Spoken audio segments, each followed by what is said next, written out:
السلام علیکم ورحمۃ اللہ وبرکاتہ۔ انجینئر محمد علی مرزا کی ایک ویڈیو دیکھی جس میں محمد علی مرزا صاحب وجد اور اس میں ذات کے ذکر پر اپنے اعتراض پیش کر رہے ہیں۔ انجینئر محمد علی مرزا کہتا ہے کہ وجد تماشا ہے، یہ تو کافروں کو بھی ہوتا ہے اور انڈیا کے گانوں پر بھی ہوتا ہے، اس کا دین سے کوئی تعلق نہیں، اگر ہوتا تو ہندوؤں کو وجد نہ ہوتا۔ آئیے پہلے اس کی ویڈیو دیکھیں اور سنیں، اس کے بعد ہم عرض کرتے ہیں۔ وجد کسے کہتے ہیں اور اجتماعی طور پر ذکر اذکار کے دوران وجد کا طاری ہونا کیا ہوتا ہے؟ وجد سارا تماشا ہے جی، وہ تو لوگوں کو جو ہے وہ جناب انڈین گانوں پہ بھی وجد ہو جاتا ہے۔ آبدہ پروین بال کھول کے ناچ رہی ہوتی ہے تو وہ اس کو سننے والوں کو بھی اب وجد ہو جاتا ہے۔ اس کا دین سے کوئی تعلق نہیں، ورنہ تو ہندوؤں کو وجد آئی نہ صرف مسلمانوں کو آئے۔ چونکہ آپ کے پاس مسلمانوں کی وجد آتا ہے، آپ سمجھتے ہیں صرف مسلمانوں کو ہی آتا ہے، نہیں، غیر مسلموں کو بھی آتا ہے، گوروں کو بھی آتا ہے، اس کی کوئی اسلام میں حیثیت نہیں ہے۔ ناظرین و سامعین دی محتشم، آپ نے خود دیکھا اور سنا کہ مرزا جہلمی کیا وجد کے بارے میں کیا کہہ رہا ہے۔ آج جو ہم مختصراً اور مدللاً بیان کریں گے وہ صرف اور صرف وجد کے متعلق ہوگا کہ آیا کہ شریعت مطہرہ میں وجد کا کوئی وجود بھی ہے یا نہیں۔ ناظرین و سامعین دی محتشم، فیروز اللغات میں وجد کا معنی یہ لکھا ہے کہ بے خودی کی حالت، اور نئی اردو لغت صفحہ نمبر 954 پر ہے، بے خودی کی حالت جو انتہائی ذوق اور شوق سے قوالی سننے والے صوفیاء کو ہوتی ہے، اور ایک اور لغت میں ہے کہ بے خودی اور سرمستی۔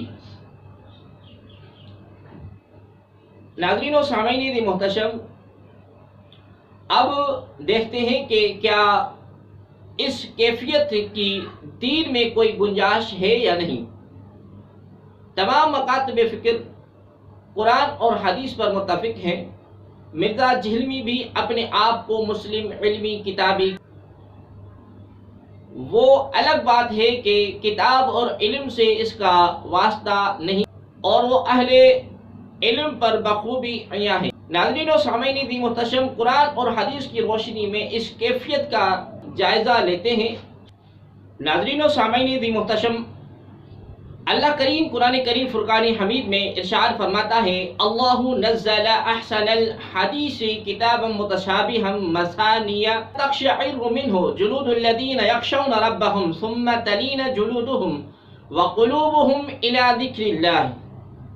یعنی کہ اللہ تبارک و تعالی نے ایسی اچھی کتاب نازل فرمائی جس کی آیتیں باہم ملتی جلتی ہیں، بار بار دہرائی جاتی ہیں، جس سے اپنے رب سے ڈرنے والوں کے دل کانپنے لگتے ہیں، پھر ان کے بدن اور دل نرم ہو جاتے ہیں اور اللہ کے ذکر میں لگ جاتے ہیں۔ ناظرین و سامعین دی محتشم، اس آیت سے بڑی صراحت کے ساتھ وجد کی اصل کا ثبوت ملتا ہے۔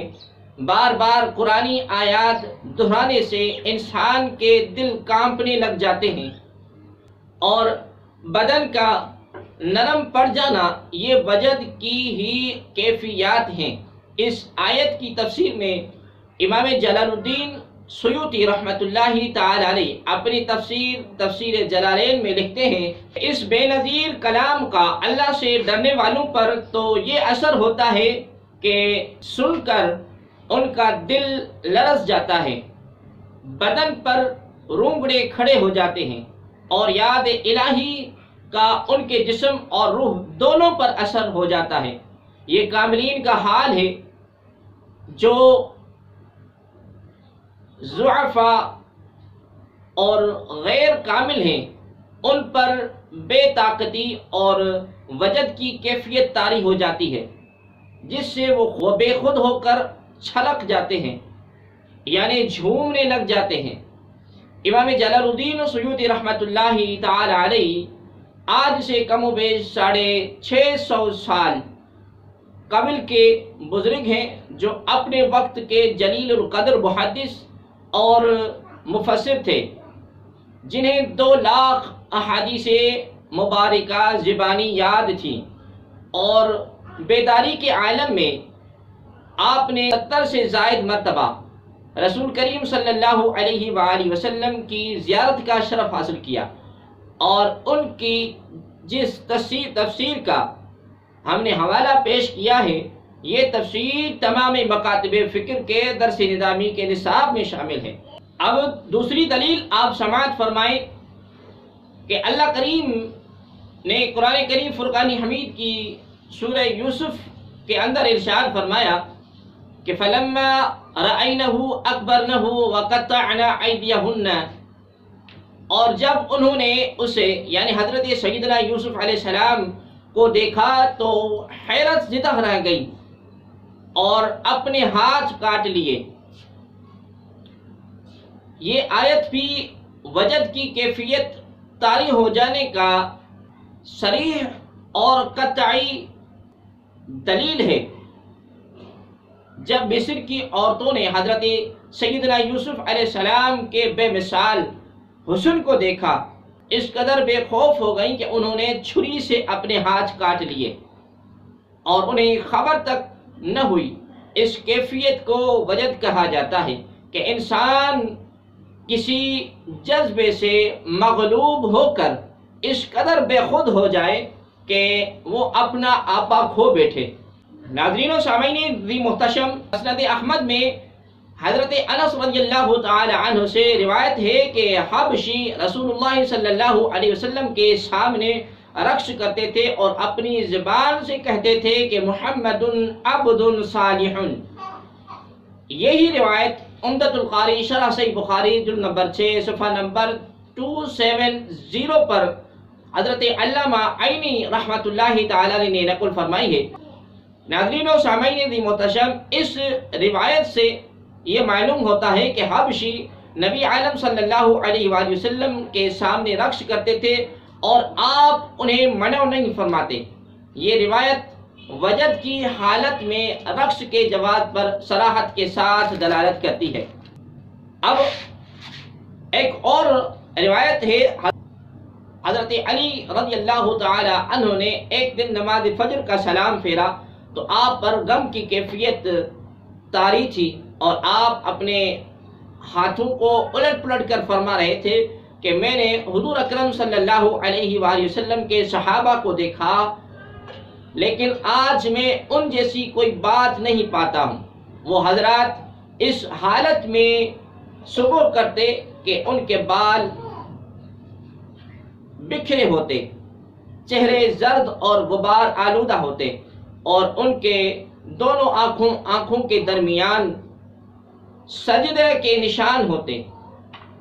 ان کی راتیں اللہ کے لیے سجدوں میں اور قیام کی حالت میں تلاوت قرآن میں گزرتی اور باری باری اپنی پیشانی اور پاؤں کو عبادت کے لیے استعمال کرتے، کبھی سجدہ کرتے تو کبھی قیام فرماتے۔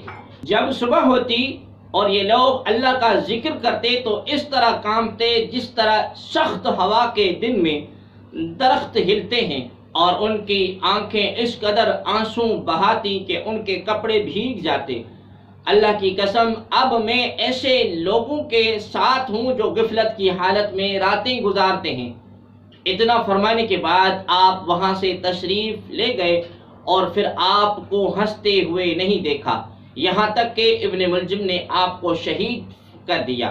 اس روایت میں حضرت علی کرم اللہ تعالی وجہہ الکریم کے ذکر کے وقت صحابہ کرام کی یہ کیفیت بتاتے ہیں کہ وہ سخت ہوا میں سوکھے درخت کی طرح ہلتے تھے۔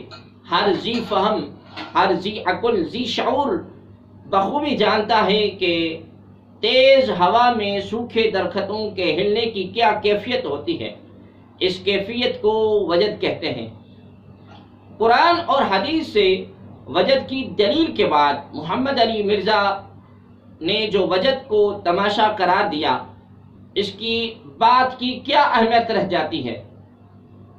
رہا یہ اعتراض کہ وجد تو کافروں کو بھی ہوتا ہے، تو اس کے جواب میں عرض ہے کہ اللہ تبارک و تعالی نے انبیاء کرام علیہ السلام کو اپنی نبوت کی دلیل کے طور پر کچھ فوق العادت امور دسترس عطا فرمائی ہیں۔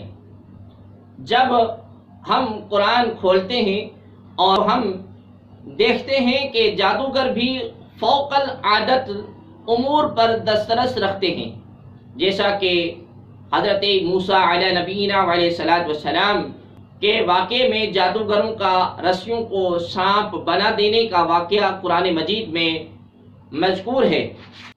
تو کیا اس سے یہ سمجھا جائے کہ جادوگر بھی فوق العادت امور پر قدرت رکھتے ہیں، لہذا انبیاء کے لیے ایسی قدرت ثابت کرنا معاذ اللہ جائز نہیں؟ یہ کس قدر بچگانہ دلیل ہے، یعنی کہ سچ بولنا، ایمانداری اور اس طرح کے دیگر خصائص چونکہ ہندوؤں میں بھی پائے جاتے ہیں، لہذا یہ مسلمانوں میں نہیں پائے جا سکتے۔